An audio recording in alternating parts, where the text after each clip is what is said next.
अयोध्या इस वक्त देश दुनिया में चर्चा का केंद्र है।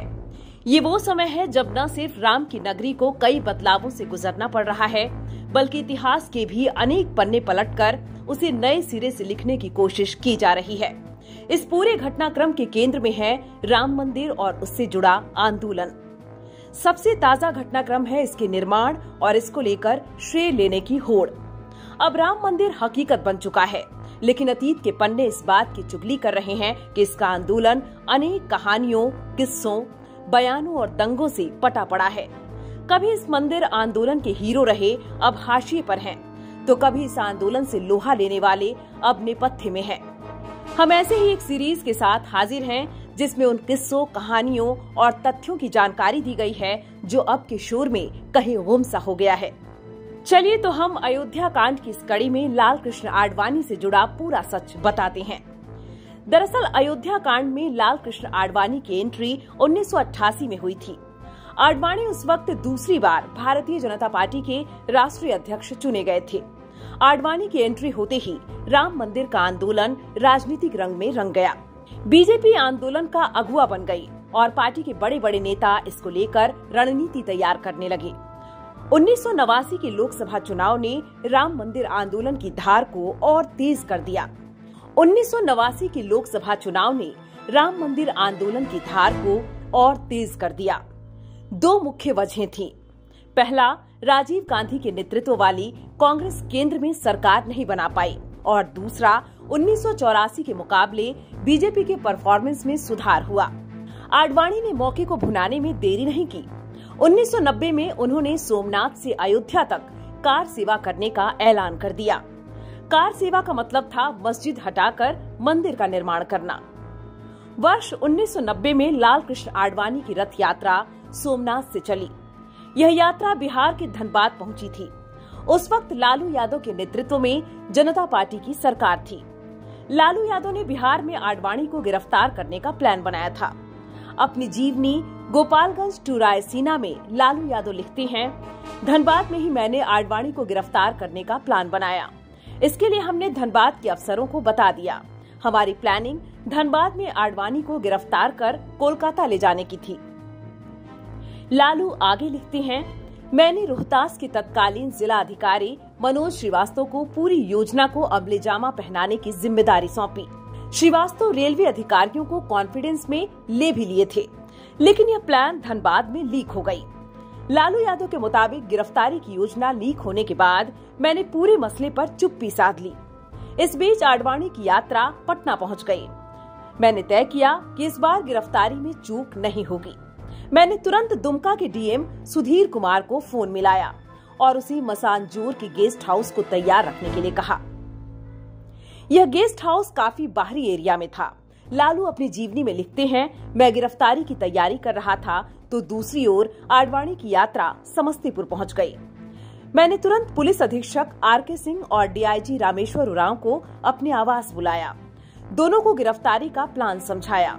लालू के मुताबिक दोनों अधिकारी सरकारी हेलीकॉप्टर से समस्तीपुर गए और सर्किट हाउस से आडवाणी को गिरफ्तार कर लिए। इसके बाद पटना होते हुए दुमका चले गए। यूट्यूब पर लोकसभा में आडवाणी की गिरफ्तारी पर बोलते हुए लालू का एक वीडियो खूब वायरल है। लालू आडवाणी से कहते हैं कि आपकी नियत गलत थी, इसलिए मैंने आपको गिरफ्तार किया था। आडवाणी की गिरफ्तारी के बाद बीजेपी ने संयुक्त मोर्चा सरकार से समर्थन वापस ले लिया। पासवान अपनी जीवनी में लिखते हैं, जब बीजेपी ने समर्थन वापस ले लिया तो मैं पीएम आवास पहुंचा।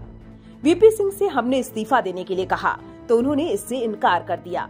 पासवान के मुताबिक सिंह ने उनसे कहा कि आडवाणी ने मेरे साथ धोखा किया है और यह बात संसद के माध्यम से मैं देश की जनता को बताऊंगा, इसलिए मैं अविश्वास प्रस्ताव का सामना करूंगा। इससे पहले 1990 की शुरुआत में आडवाणी ने जब रथ यात्रा की घोषणा की तो तत्कालीन प्रधानमंत्री वीपी सिंह हत्थे से उखड़ गए। उन्होंने बीजेपी के बड़े नेताओं से साफ कह दिया कि यह कदम दंगा भड़काने वाला है और रथ यात्रा को रोकने पर विचार करें। पूर्व केंद्रीय मंत्री रामविलास पासवान की जीवनी पासवान संघर्ष, साहस और संकल्प में लेखक प्रदीप श्रीवास्तव लिखते हैं, बीजेपी के बड़े नेताओं ने सरकार चलाने के लिए वीपी सिंह को रथ यात्रा नहीं निकालने का आश्वासन दिया था, इन बड़े नेताओं में आडवाणी भी शामिल थे।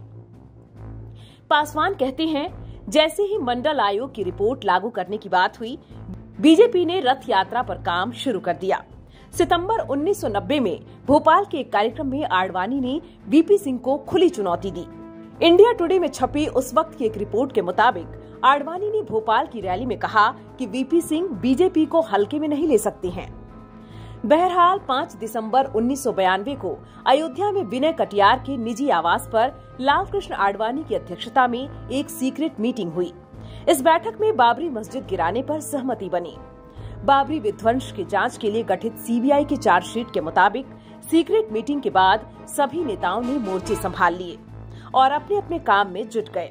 1992 में आडवाणी की निजी सुरक्षा में तैनात आईपीएस अधिकारी अंजू गुप्ता के मुताबिक 6 दिसंबर को कार सेवक जब अयोध्या के आसपास एकजुट हुए तो आडवाणी ने जोशीला भाषण दिया।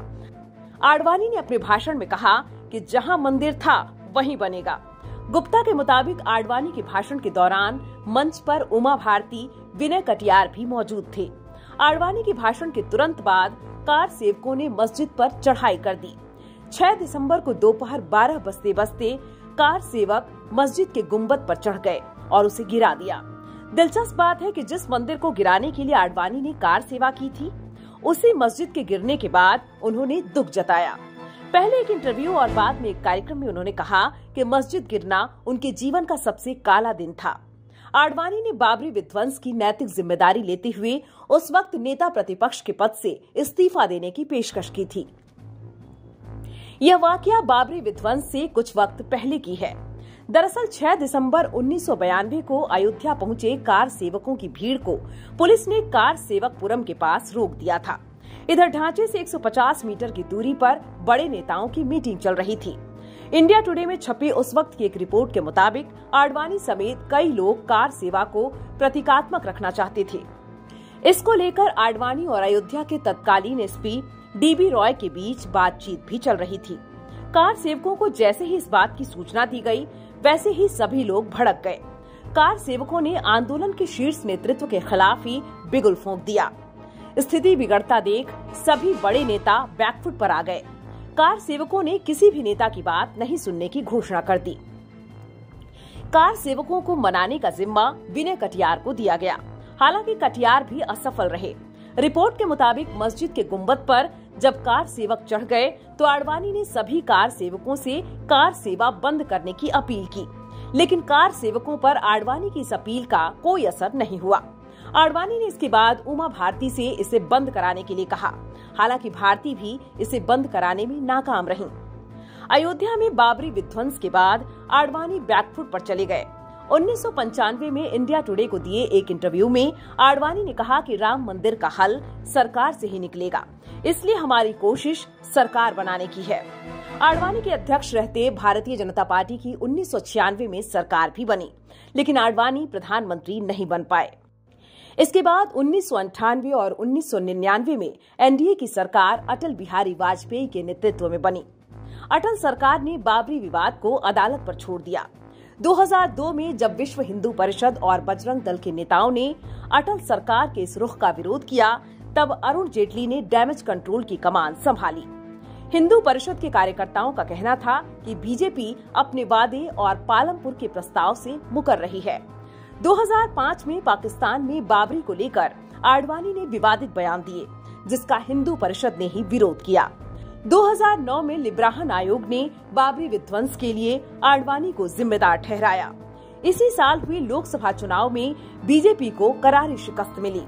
2009 में हार के बाद बीजेपी ने नए सिरे से संगठन को खड़ा करना शुरू कर दिया। 2013 में नरेंद्र मोदी को बीजेपी ने पीएम का चेहरा घोषित किया।